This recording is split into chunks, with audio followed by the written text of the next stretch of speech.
Yes, reka mbasuhuze kandi mbifuriza kugira ibe byiza, mbifuriza kugira impagarike n'ubugingo nshuti bakunze mugenda bana natwe abadukurikira mu Rwanda ari majyepfo abagera guru Burasirazuba Burengerazuba ndetse n'umujyi wa Kigali mwese nizere ko mumeze neza cyane. Abadukurikira muri hanze y'imbibi z'u Rwanda reka namwe mbabwire ngo nizere ko Imana ikomeje kubana, nizere ko ibintu ari neza cyane, nizere ko kabisa muri kugenda mukanda subscribe ibintu ari neza cyane. Hanyuma rero ndaza kubabwira amakuru menshi, ndaza kwera mu Rwanda nkubwire ko mu karere ka Nyaruguru ibuka yatangije icyumweru cyo kwita by'umweriko ko barokotse jenoside bintege inkeya. Amakuru ndaza kuyakubwira mu gihe gito cyane. Ndaza kwerekeza mu yandi makuru kandi nkubwire ko ninekeza mu isi ya siporo cyangwa se mu bakunda siporo. Ndaza kubabwira ko ikipe yanyu Rayon Sport Murera yatsindiwe kuri stade Amahoro Icagase. Amahoro Icagase yego, ndaza kubabwira ubwo n'umukino wahuje na Mukura Victory Sport yayitsinze nyine ibitego bigera kuri kimwe kubusa, ariko itsinzi yose iyo ari itsinzi. Ndaza kwerekeza mu nkuru ziri kuvugwa hanze y'igihugu cy'u Rwanda cyane cyane mu karere k'ibiyaga bigari by'umwihariko mu ntambara ihanganije M23 ndetse na FARDC. Ndaza gutambwira ko M23 ivuga ko igiye koherohereza ingabo za SADC kuva Igoma.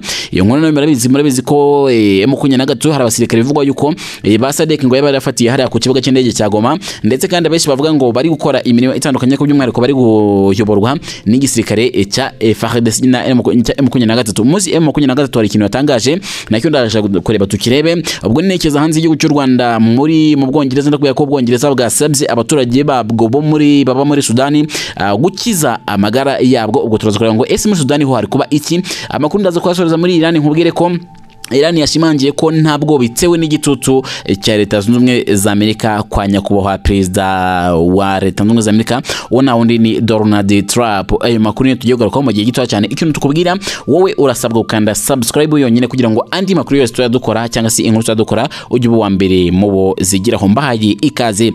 Mu karere ka Nyaruguru rero ibuka yatangije icyumweru cyo kwita by'umwihariko ku barokotse jenoside y'ibintege nke.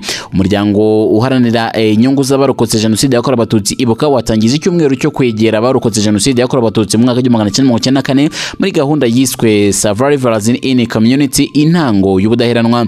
Cyatangijwe ku itariki 29 Werurwe 2025 mu karere ka Nyaruguru mu murenge wa Ngerabwo, n'icyumvikana ko ari mu ntara y'Amajyepfo. Iyi gahunda ibaye ku nshuro ya kabiri kandi mu gihugu, igamije kwita ku barokotse jenoside y'abanyantege nke bagikeneye gufatwa ukuboko bagasindagizwa ngo ibarinde kwiheba mu bihe byo kwibuka.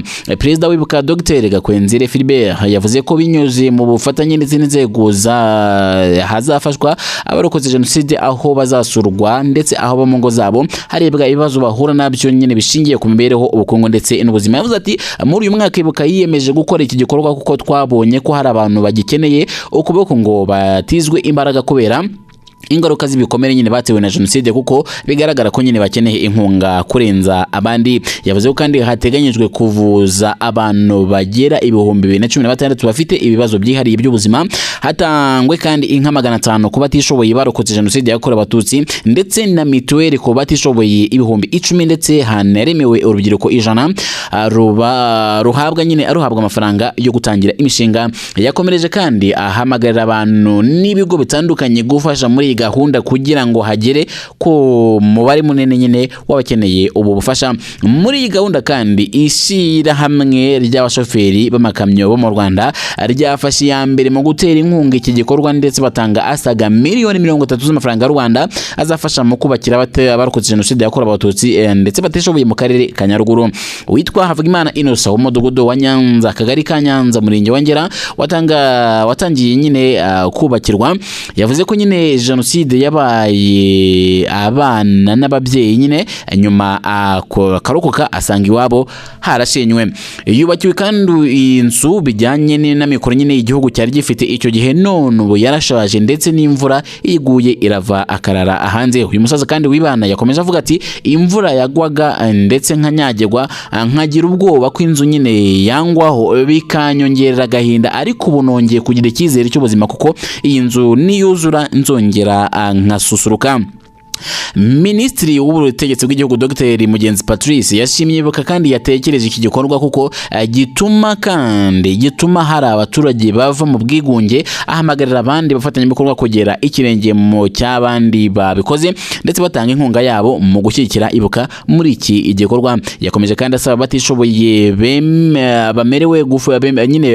bemerewe gufata neza ibyo bahawe ndetse kandi kugira ngo bazagira akamaro mu gihe kiri imbere bizabukore mu bukene. Yanaboneyeho kandi gusaba inzego z'ubuyobozi bw'ibanze kurinda umutekano gaho ni mu karere ka Nyaruguru, bakarinda umutekano ndetse kandi baganakomeza no kurindira n'abaturanyi. Yaboneyeho gusaba nyine inzego z'ubuyobozi nyine bwo no bw'ibanze. Yasabye kandi abanyarwanda bose kuzitwara neza mu bihe byo kwiboga ku nshuro 31 igihugu kitegura kwinjiramo.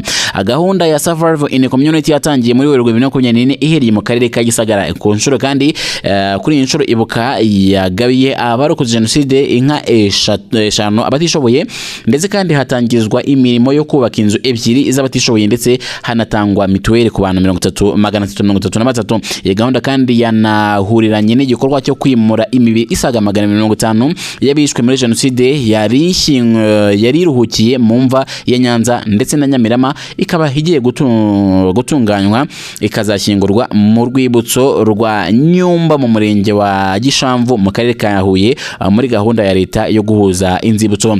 Naho kandi nerekeje makuru avugwa mu isi sport nuko ikipe ya Rayon Sport yatsindiwe muri stade Amahoro.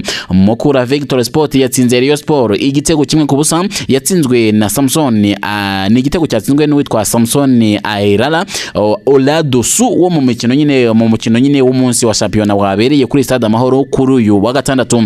Gusa nubwo Rayon Sport nyine itsinzwe iracyari ku mwanya wa mbere n'amanota 46 ikarusha APR FC kandi iri ku mwanya wa kabiri iri kwirusha amanota 4 yose. Biteganyijwe ko APR FC kandi iri ku mwanya wa kabiri nyine izakina na Vision FC ku cyumweru, ikaba nyine ifite amahirwe nyine yo kuba yagabanya amanota nyine iramutse itsinze umukino. No kuvuga APR kugira ngo bize kugenda neza irasabwa kuri butsinde iyi Vision umukino utakaza iraza kuba n'ubundi igikuba cy'amanota iri kurushwa kikomeje kuba 4 mu gihe kandi tatsindiwe umukino, ubwo byaba ari ikibazo kuri Mukura Victory Sport ndetse bikaza kuba nyine amahirwe kuri APR Football Club. Ubwo ni iramutse itsinze uyu mukino ni utsindwa araza kuba amahirwe kuri Rayon Sport. Gusa kandi nakubwira ko ku rundi ruhande iyi tsinzi yatumye Mukura Victory Sport izamuka ku mwanya wa 5 n'amanota 33 ikomeza guhatana mu myanya yo hejuru nyine muri championnat y'uyu mwaka. Uyu mukino kandi wasize Rayon Sport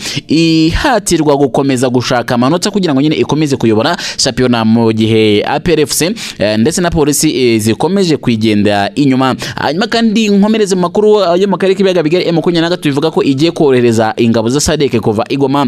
Umutwe w'inyeshyamba kandi za M23 urwanya ubutegetsi bwa Repubulika Demokarasi ya Kongo uvuga ko wiyemeje korohereza ingabo z'umuryango w'abibumbye wa Afrika y'Amajyepfo SADC mu gusubira iwabo aka kanya zivuye igoma ndetse aho zaheze kuva uyu mutwe nyine ufashe umujyi wa Goma mu mezi 2 ashize. Mu itangazo rihoroho nyine na M23 ndetse na SADC rya nyuma y'inama y'impande zombi yabereye igoma ku wa gatanu, M23 kandi ivuga ko izi ngabo zo mu butumwa buzwi nyine nka Semigera zizasubira iwabo n'intumwa zazo ndetse n'ibikoresho zizasiga intwaro zose za FARDC. Ingabo ubwo ni ingabo za leta RDC bwo FARDC n'ibikoresho byazo byose zifite. Ntacyo kandi leta RDC yari yatangaza kuri uyu mugaragaro kuri iyi nama. Gusa kandi Kinshasa oni n'ibihugu byinshi byo mu burengerazuba bishinja u Rwanda agufasha umutwe w'Umuventura kandi ibyo mu bihe nyine byavubaha bishize i Kigali nyine itemeye cyangwa se ngo ihagane mu buryo bweruye. Iyi nama kandi ibaye nyuma y'uko muri uku kwezi abategetsi ba SADC bemeje ko bagiye gukura ingabo mu burasirazuba bwa RDC aho zari zarageze mu kuboza nyine mu kwezi kwa 12 ku mwaka wa 2023 gufasha ingabo za leta ya Kongo kurwanya umutwe M23.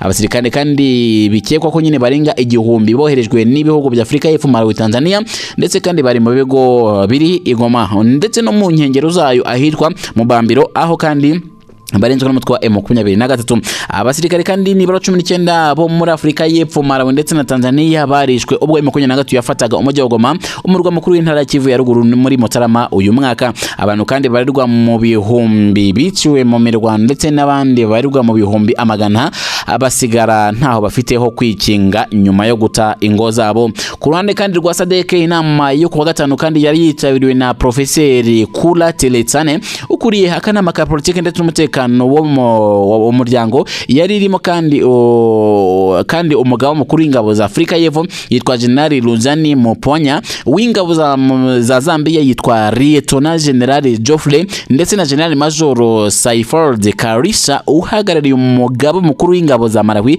na General Major Ibrahimu ndetse uhagarariye umugaba mukuru w'ingabo za Tanzania. M23 kandi yari hagarariwe n'umugaba mukuru wayo ni General Major Sultani Makenga, ndetse kandi no mwungirije Brigadier General Bernard Byamungu hamwe na Juvenal Bahati Musaga Erasto ukuriye ubutegetsi bwa M23 mu ntara ya Kivu ya ruguru. M23 kandi ivuga ko izafasha mu gutuma ingabo za SAMIDRC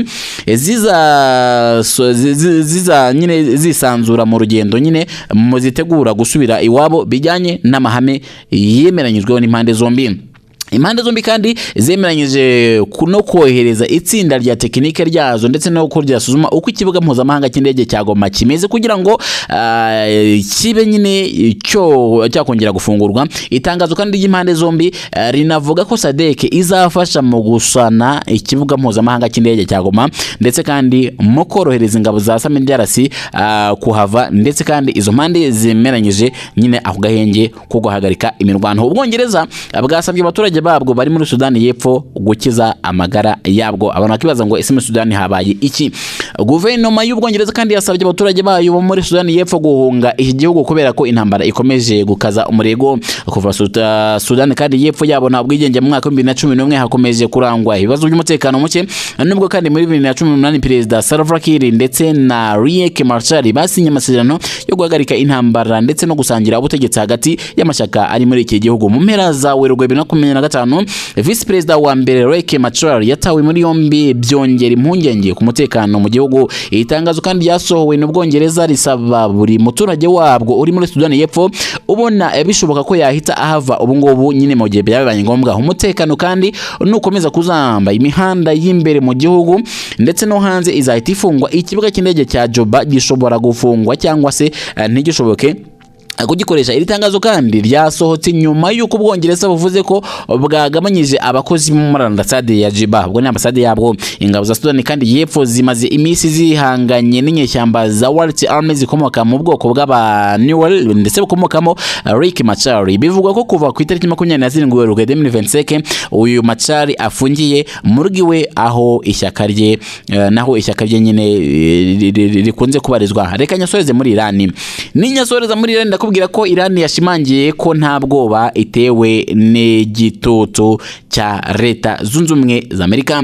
Iran kandi yagaragaje ko idatewe ubwoba n'igitutu iri gushyirwaho na Leta Zunze Ubumwe za Amerika, ishimangira ko ngo yiteguye kwitabara mu gihe cyose yaba igabwaho ibitero n'icyo igihugu. Umuyobozi w'umutwe kandi wa Islamic Revolutionary Guard Corps ubwo ni IRGC ishami rirwanira mu mazi Rio Admiral Arizeza Tanksil umuntu kadukuto yavuze ko Iran idateze guterwa ubwoba na Amerika nyuma y'uko Perezida Trump aherutse kohereza nyine mu bayobozi w'ikirenga wa Iran yitwa Ali Hussein Khamenei ibaruwa yavuze ko nyine yari yuzemo ibikangisho bidafatika.